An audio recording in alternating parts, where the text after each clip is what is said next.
பெரியோர்களே, தாய்மார்களே, வணக்கத்திற்குரிய வாக்காளர் பெருமக்களே, என் உயிரோடு கலந்திருக்கக்கூடிய தலைவர் கலைஞர் அவர்களின் உயிரினும் உயிரான அன்பு உடன்பிறப்புகளே,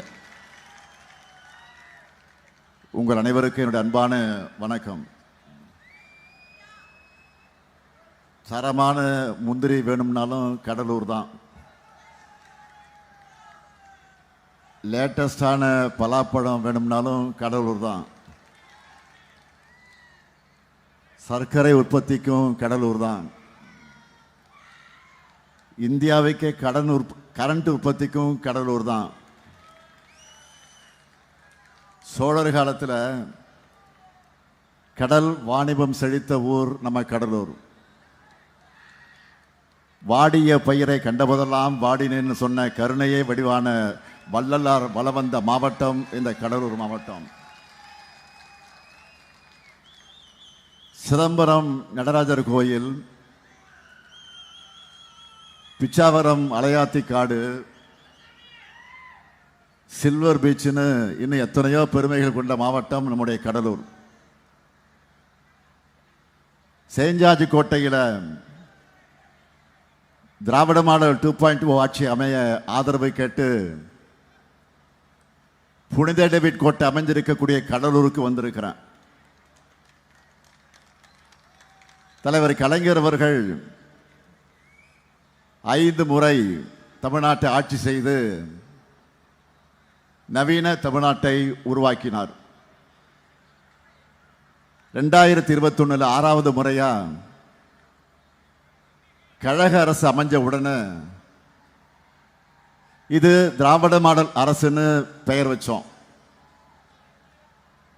10 ஆண்டுகளா அதிமுக ஆட்சி நாசம் செஞ்ச நிர்வாகத்தையும் நிதிநிலையும் நாம சரி செஞ்சோம். சரி செஞ்சோன்னு சொல்றதை விட தமிழ்நாடு 0.07 விழுக்காடுன்னு வளர்ச்சின்னு பழனிசாமி படுபாதாளத்தில் தள்ளின நம்ம மாநிலத்தை நம்ம ஆட்சியில், திராவிட மாடல் ஆட்சியில் சாதனை திட்டங்களால 11.19 விழுக்காடு பொருளாதார வளர்ச்சியோட இந்தியாவிலேயே தமிழ்நாடு தான் நம்பர் 1 ஸ்டேட்னு கொண்டு வந்திருக்கிறோம். அது மட்டுமல்ல, உலக பத்திரிகைகள் எல்லாம் தமிழ்நாடு சூப்பர் ஸ்டார் ஸ்டேட்னு தலைப்புச் செய்தியா போடுகிற அளவுக்கு சூப்பர் ஹிட் கவர்மெண்ட்டை கொடுத்தோம். திராவிட மாடல்ல நாம செஞ்ச ஒவ்வொரு திட்டமும் இட்டாச்சு. இன்னும் சொன்னா super hit, super duper hit. அடுத்து திராவிட மாடல் 2.0க்கு ரெடி ஆகலாமா? நான் ரெடி, நீங்க ரெடியா? சாதனை திட்டங்களை நிறைவேற்றின தெம்போட, திராணியோட, உரிமையோட உங்ககிட்ட நான் வந்திருக்கிறேன். இப்போ வேட்பாளர்களை அறிமுகப்படுத்தலாமா?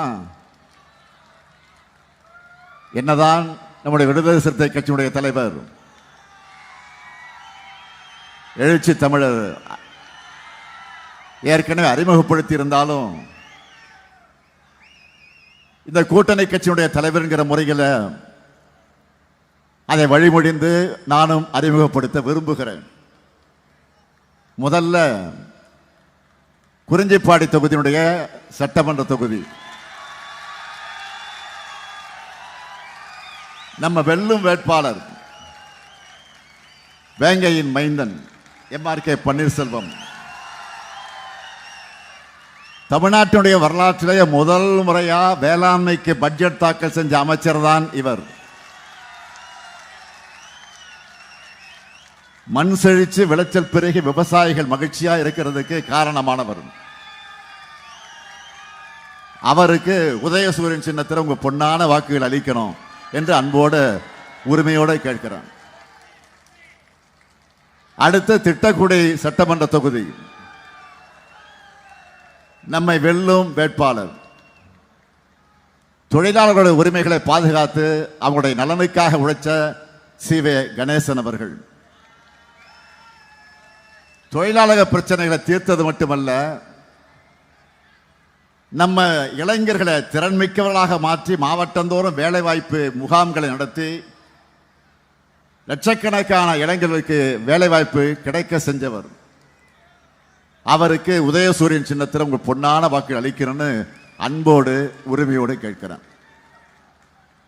அடுத்து விருத்தாசலம் சட்டமன்ற தொகுதி நமது வெல்லும் வேட்பாளர் அருமை சகோதரி பிரேமலதா விஜயகாந்த் அவர்கள். என் ஆருயிர் நண்பர் கேப்டன் விஜயகாந்த் அவர்களுடைய மனைவி, தேசிய முற்போக்கு திராவிட கழகத்தின் பொதுச் செயலாளர். நண்பர் கேப்டன் விஜயகாந்த் உருவாக்கிய கட்சியை துணிச்சலா நடத்தி துரோகிகளிலிருந்து தமிழ்நாட்டை காப்பாற்றணும் என்ற தெளிவாக முடிவெடுத்து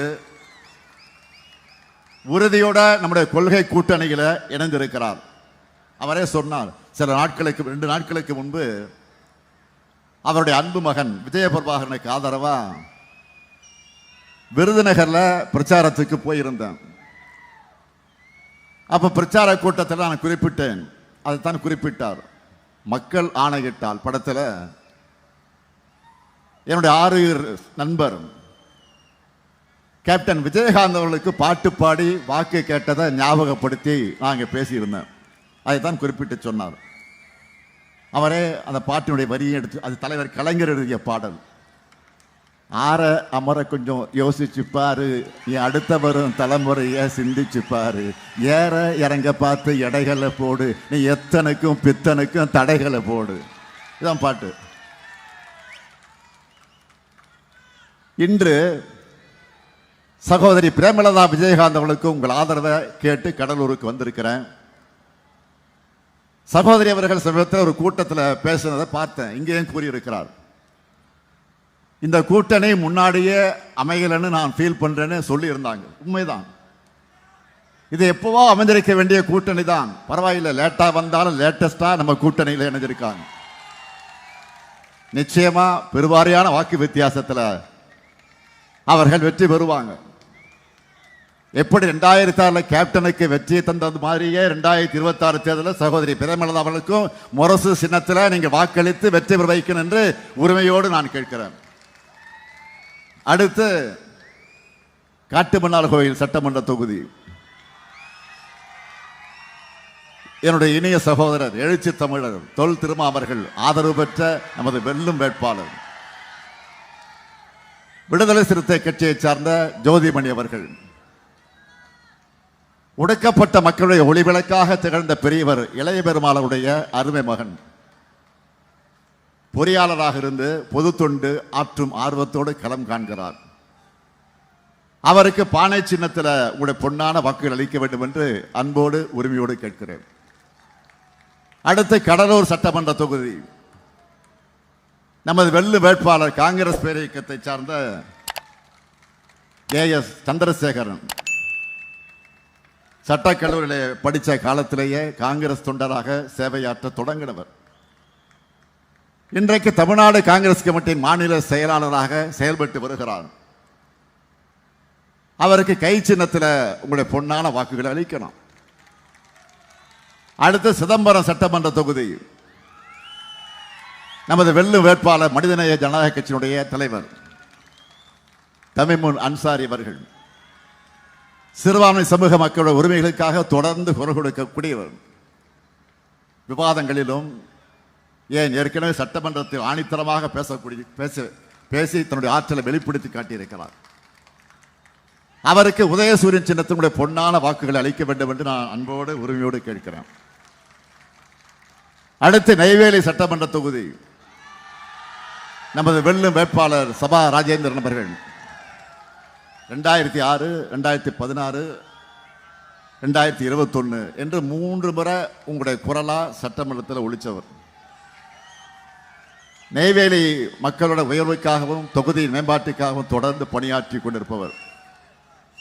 அவருக்கு உதயசூரியன் சின்னத்தில் நீங்கள் உங்கள் பொன்னான வாக்குகளை அளிக்க வேண்டும்.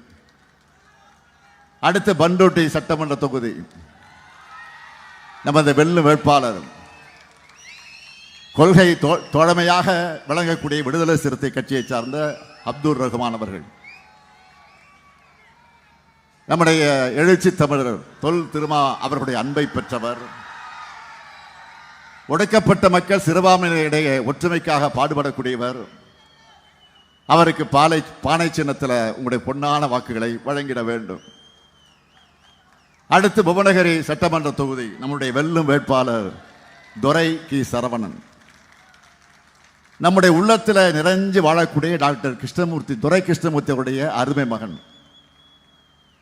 திமுக பொறியாளர் அணியை வழிநடத்தி கொண்டிருக்கிறார். சிதம்பரம் மற்றும் புவனகிரி சட்டமன்ற உறுப்பினராக இருந்து மக்களுடைய குரலை எதிரொலித்தவர். ஆக கடலூர் மாவட்டத்தில் இந்த 9 வெற்றி உறுதியா? 100க்கு 100 அடிக்கணும். கடலூர் மாவட்டம் தயாரா?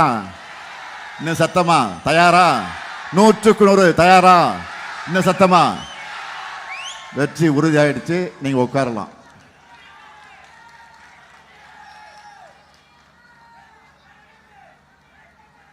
மகளிர் மேம்பாட்டுக்கு முதல் நாள் முதல் கையெழுத்திலேயே விடியல் பயணத்தினுடைய திட்டத்தை சாத்தியப்படுத்தினவன் தான் இந்த ஸ்டாலின். எழுச்சி தமிழர் குறிப்பிட்டு சொன்னார், இன்றைக்கு நம்மை பின்பற்றி இன்றைக்கு நாட்டில் இருக்கக்கூடிய பல்வேறு மாநிலங்களில் பெண்களுக்கு கட்டணமில்லா பயணம் அதை அறிவித்துக் கொண்டிருக்கிறார்கள். நம்மோட திட்டங்களை காப்பியடிச்சே பழக்கப்பட்ட அதிமுக அதை பற்றி சொல்லியிருக்கு. நான் கேட்கிறேன், 2016 தேர்தல் அறிக்கையில் வயசானவங்களுக்கெல்லாம் பேருந்துகளை இலவசம் சொன்னாங்க, செஞ்சாங்களா? 2016 அதிமுக ஆட்சிக்கு வருவதற்கு முன்பு வயசானவங்களுக்கு பேருந்துகளை இலவசம் சொன்னாங்க, செஞ்சாங்களா? திமுகவை பொறுத்த வரைக்கும் சொன்னதை செய்கிற ஹிஸ்டரிய, அந்த கெப்பாசிட்டியை நம்ம கிட்ட மட்டும்தான் இருக்கு. மகளிர் முன்னேற்றத்திற்கு அடிப்படையான இந்த விடியல் பயண திட்டத்தை நியாயமா மாண்புமிகு பிரதமர் அவர்கள் வரவேற்றிருக்கணும். ஆனா அவர் என்ன சொன்னார் தெரியுமா? நகரங்களில் பெண்கள் கட்டணம் இல்லாமல் பயணிக்கிற காரணத்தினால மெட்ரோ ரயில் பயன்படுத்துறவங்க எண்ணிக்கை குறைஞ்சிடுச்சான் அப்படின்னு சொன்னார். மெட்ரோ லாபகரமா இயங்க முடியலன்னு கவலைப்பட்டிருக்கிறார். பிரதமரே இப்படி பேசுறாருன்னா என்ன பொருள்? அவருக்கு இந்த திட்டம் பிடிக்கல. மகளிர் முன்னேற்றத்தை பற்றி அவர் கவலைப்படல. அது மட்டுமல்ல, அவங்க வந்தா என்டிஏ ஆட்சியில இந்த விடியல் பயண திட்டத்தை நிறுத்திடுவாங்க என்றுதானே பொருள். மோடியோட பேச்சை மீறி செயல்படுகிற துணிவு பழனிசாமிக்கு இருக்கா? நிச்சயம் இல்லை. இங்க இருக்கக்கூடிய மகளிரை கேட்கிறேன், உங்களுடைய உரிமையான விடியல் பயணத்தை அதிமுக அடிமைகள் நிறுத்த நீங்க அனுமதிக்க போறீங்களா? விடியல் பயணத்தை மட்டும் இல்ல, தமிழ்நாட்டை சீரழிக்க என்டிஏ கூட்டம் நிறைய பிளான் வச்சிருக்காங்க. என்ன அந்த பிளான்? விவசாயிகளுக்கு இலவச மின்சாரத்தை நிறுத்திடுவாங்க. அதுக்கான ட்ரைலர் தான் உதய் மின் திட்டம். அதே மாதிரி தமிழ் அழிப்பதற்கான பிளான் தான் மும்மொழி திட்டம். அது மட்டும் இல்ல, மாநில மக்களை தங்களுக்கான அரசை தேர்ந்தெடுக்கிற நாசம் செய்யத்தான் ஒரே நாடு ஒரே தேர்தல் திட்டம். அடுத்த நம்முடைய உழைப்பையும் வரிப்பணத்தையும் சுரண்டு கொண்டு வந்திருக்கக்கூடிய திட்டம் தான் ஜிஎஸ்டி திட்டம். விரைவில் தமிழ்நாட்டோட பிரதிநிதித்துவத்தை அதிகாரத்தை குறைக்க வரக்கூடிய திட்டம் தான் தொகுதி மறுசீரமைப்பு. இப்படி வரிசையா என்டிஏ கூட்டணி நிறைய பிளான் வச்சிருக்காங்க. இதையெல்லாம் முறியடிக்க யாரால முடியும் சொல்லுங்க? நம்மால மட்டும்தான் முடியும். நம்மால் மட்டும்தான் முடியும். இங்க மேடையில் இருக்கக்கூடிய மதச்சார்பற்ற முற்போக்கு கூட்டணி கட்சிகளால் தான் முடியும். நம்ம தமிழ்நாடு டாப் கியர்ல முன்னோக்கி போகணும்னா திராவிட மாடல் 2.2 ஆட்சி தான் அமையணும். பச்சை போய் பழனிசாமி ஆட்சியில தமிழ்நாடு எப்படியெல்லாம் பாழடிக்கப்பட்டுச்சு. கரப்ஷன், கமிஷன், கலெக்ஷன், இதுதான் பழனிசாமியுடைய ட்ரேட்மார்க். தொழில் தொடங்க வந்த கம்பெனிகள் எல்லாம் வெளிமாநிலங்களுக்கு ஓடுனாங்க. அமைச்சர்களே குட்கா மாமூல் வாங்கினாங்களா? மாமூல் பட்டியல 2 டிஜிபிக்கள் இருந்தாங்களே மாமூல் பட்டியல்ல. பழனிசாமிக்கு தெரியாமல அந்த மாமூல் வசூல் நடந்துச்சு. பழனிசாமி அவர்களை தமிழ்நாடு போதைப் பொருள் மயமானது உங்க ஆட்சியில தான். பட்டி தொட்டியெல்லாம் போதைப் பொருள் வித்துச்சு உங்க ஆட்சியில தான். கையை கட்டி வேடிக்கை பார்த்த உங்க பாக்கெட்டுக்கு வந்த மாமூல் எவ்வளவு? இப்படி என்னால பழனிசாமி பற்றி பெரிய லிஸ்டே போட முடியும். நம்ம திராவிட மாடல் ஆட்சியை பொறுத்த வரைக்கும் வளர்ச்சியில கண்ணுங்கருத்துமாக இருக்கணும்னு சிஸ்டமேட்டிக்கா திட்டமிட்டு திட்டங்களை செயல்படுத்திக்கிட்டு இருக்கோம். வளர்ச்சினா எல்லா மாவட்டத்துக்குமான வளர்ச்சியா இருக்கணும்னு நம்ம அரசுல பார்த்து பார்த்து திட்டங்களை செயல்படுத்திக்கிட்டு இருக்கோம். அதுல சிலவற்றை மட்டும் ஹைலைட்டா நான் சொல்ல விரும்புறேன். சிதம்பரத்தில் புதிய பேருந்து நிலையம், பிச்சாவரம் சுற்றுலா மைய மேம்பாட்டு பணிகள், கடலூர் மாநகராட்சி அண்ணா பாலத்துக்கு அருகே கெடிலமாற்றின் குறுக்கே புதிய பாலம், சிதம்பரம் கூட்டு குடிநீர் திட்டம், அருவாள் மூக்கில் கடல் நீர் உட்புகுவதை தடுக்க வெள்ள நீரை விரைவா வடிய அதற்காக புதிய கால்வாய், குறிஞ்சிப்பாடி வட்டத்தில் பெருமாள் ஏரிய தூர்வாரி கரைகளை பலப்படுத்தி கொள்ளலை மேம்படுத்தக்கூடிய பணி, திட்டக்குடியில புதிய கால்நடை தீவன ஆலை, இன்னும் நிறைய இருக்கு. சொன்னா ஒரு நாள் போதாது. நான் மேடைக்கு மேடை சாதனை திட்டங்களை புள்ளி விவரங்களோடு சொல்றேன்ல. நான் கேட்கிறேன், என்றைக்காவது ஒரு நாள், ஏன் ஒரே ஒரு நாள் பழனிசாமி தன்னுடைய சாதனைகள் இதுன்னு பட்டியல் போட்டு பேசி இருக்கிறாரா? என்றைக்காவது ஒரே ஒரு நாள் சொல்றதுக்கு சாதனை ஏதாவது பழனிசாமி இருக்கா? இல்ல. அதனாலதான் அவருடைய பேச்சு என்பது, அவருடைய முழு பேச்சு என்பது முழுக்க முழுக்க பொய்களும் அவதூறுகளும் நிறைஞ்சிருக்கு. அவர் மட்டுமா? அவருடைய எஜமானர்களாக இருக்கக்கூடிய பாஜக கூட எதுவும் சொல்ல முடியல.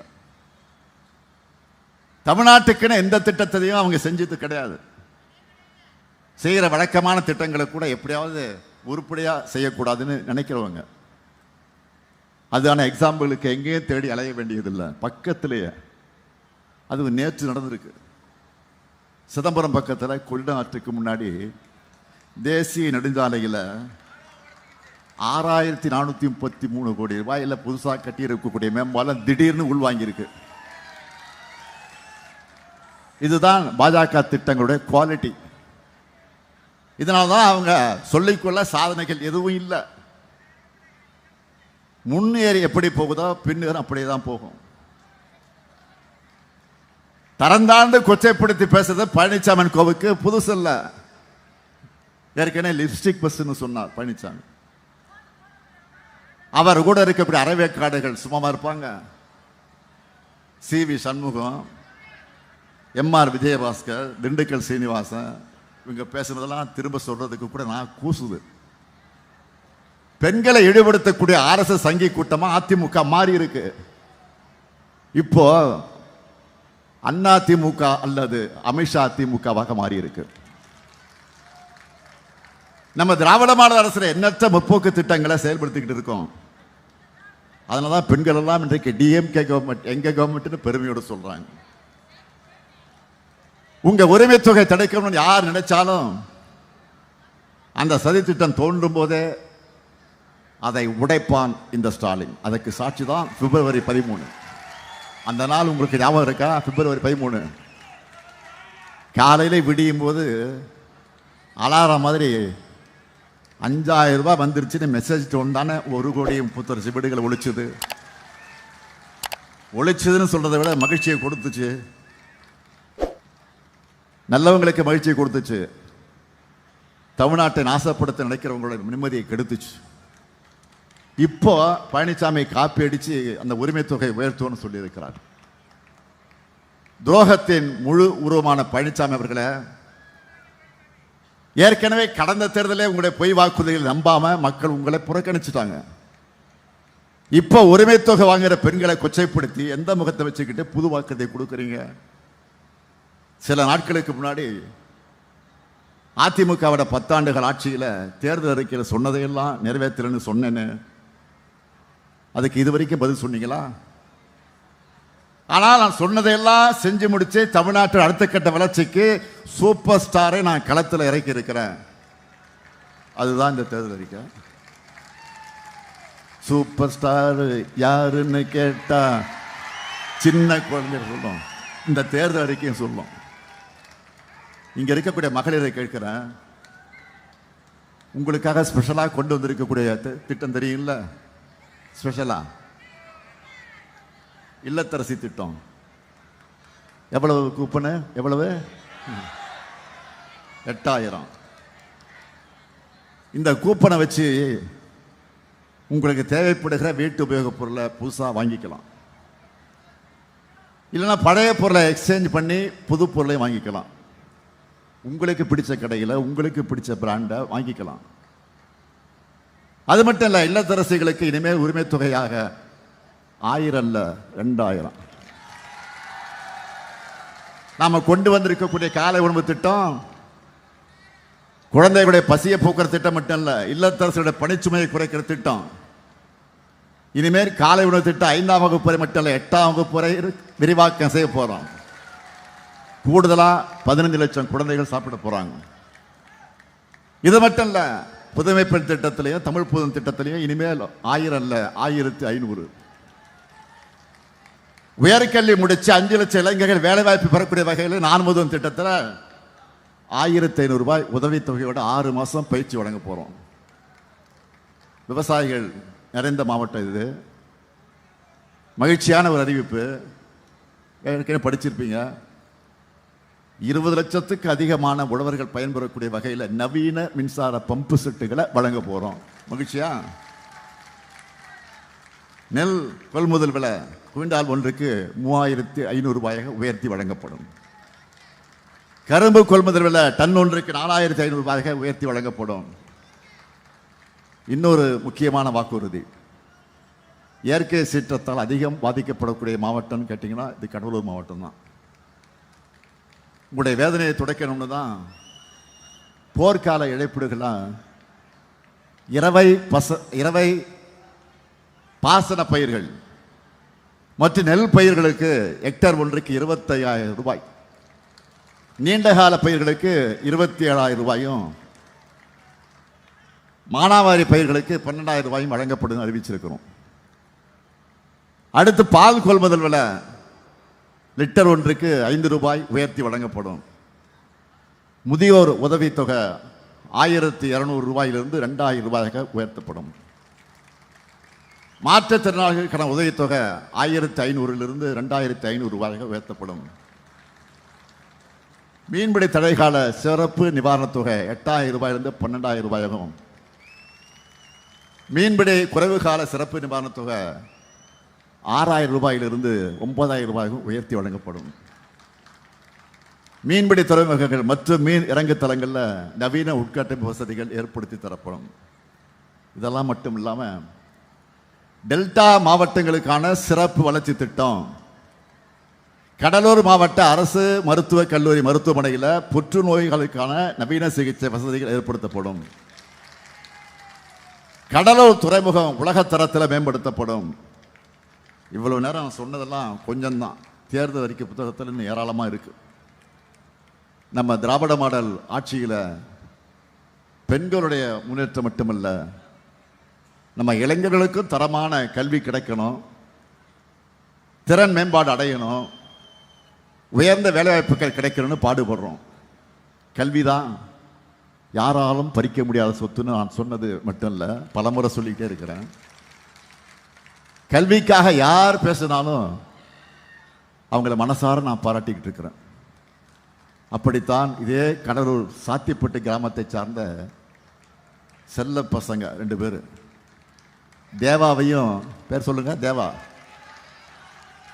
தேவா ஜீவா, தலைமைச் செயலகத்துக்கு அழைச்சி பாராட்டினேன். பார்த்துருப்பீங்க நீங்கள். அதே போல நான் முதல் திட்டத்தில் இதே கடலூர் மாவட்டம் வேக கொள்ளையை சார்ந்த இந்துமதி, வடக்குத்து பகுதியை சார்ந்த பத்மாவதி கடந்த ஆண்டு யூபிஎஸ்சி தேர்வில் வெற்றி அடைஞ்சிருக்கிறாங்க. இப்படி நம்ம பிள்ளைகள் பெறக்கூடிய வெற்றியைத்தான் திராவிட மாடல் ஆட்சியோட வெற்றியா பார்க்கிறேன். இது மாதிரி திராவிட மாடலோட அடையாளமா லட்சக்கணக்கான சக்சஸ் ஸ்டோரிஸ் இருக்கு. ஆனா பழனிசாமி ஆட்சியோட அடையாளங்கள் என்ன? பொல்லாத ஆட்சிக்கு பொள்ளாச்சியே சாட்சி, அதான் அடையாளம். துப்புக்கெட்ட ஆட்சிக்கு தூத்துக்குடியே சாட்சி, கொடூரமான ஆட்சிக்கு கொடநாடே சாட்சி, கேடுகட்ட ஆட்சிக்கு சாத்தான்குளமே சாட்சி. இப்படி எல்லாமே நெகட்டிவ் தான். இதெல்லாம் பழனிசாமி ஆட்சியோட பல்லிழிக்கிற லட்சணம். தவறுக்கு மேல் தவறுகள் செஞ்ச பழனிசாமி தன்னுடைய தவறுகளிலிருந்து தப்பிக்க சரண்டராகி இருக்கக்கூடிய இடம்தான் பாஜகவுடைய வாஷிங் மிஷின். தன்னுடைய தவறுகளிலிருந்து தப்பிக்க அவர் கொடுத்த விலைதான் தமிழ்நாட்டுடைய உரிமைகள்.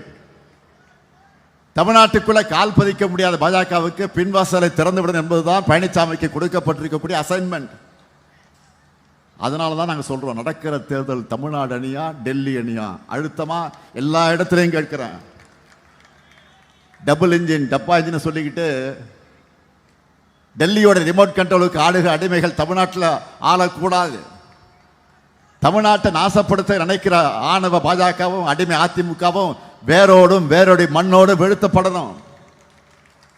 அதுக்கு தமிழகத்தில் திராவிட முன்னேற்ற கழகம் தான் மீண்டும் ஆட்சிக்கு வரணும். கலைஞருடைய மகனா கேட்கிறேன், திராவிட மாடல் 2.0 ஆட்சி அமைய குறிஞ்சிப்பாடியில் எம்ஆர்கே பன்னீர்செல்வம் அவர்களுக்கு, திட்டக்குடியில சிவி கணேசன் அவர்களுக்கு, நெய்வேலியில சபா ராஜேந்திரன் அவர்களுக்கு, புவனகிரியிலே துரைக்கு சரவணன் அவர்களுக்கு, சிதம்பரம் தொகுதியிலே தமிழ்மூன் அன்சாரி அவர்களுக்கு உதயசூரியன் சின்னத்துக்கு வாக்குகள் அளிக்கணும். அதே போல விருத்தாசலத்தில் சகோதரி பிரேமலதா விஜயகாந்த் அவர்களுக்கு முரசு சின்னத்திலும் வாக்குகள் அளிக்கணும். பண்டுட்டியில விடுதலை சிறுத்தை கட்சியை சார்ந்த அப்துல் ரஹ்மான் அவர்களுக்கும், காட்டுமன்னார் கோயில் ஜோதிமணி அவர்களுக்கும் பானை சின்னத்திலும் வாக்குகள் அளிக்கணும். அதேபோல் கடலூர்ல காங்கிரஸ் பேரியக்கத்தை சார்ந்த சந்திரசேகரனுக்கு கை சின்னத்தில் உங்களுடைய வாக்குகள் அளிக்கணும். தமிழ்நாட்டு மக்களுடைய ஒட்டுமொத்த விருப்பமா அமையவிருக்கக்கூடிய திராவிட மாடல் 2.0 ஆட்சியில் சாதனைகள் சிறக்கும், தமிழ்நாடாக விளங்கும். இது உங்களுடைய ஸ்டாலின் கேரண்டியாக கொடுக்கிற தமிழ்நாடு மென்மேலும் வளர்ந்திட, திராவிட மாடல் நல்லாட்சி தொடர்ந்திட ஆதரிப்பீர். முற்போக்கு கூட்டணி வேட்பாளர்களை வெல்வோம் ஒன்றாக, வெல்வோம் ஒன்றாக, வெல்வோம் ஒன்றாக. நன்றி, வணக்கம்.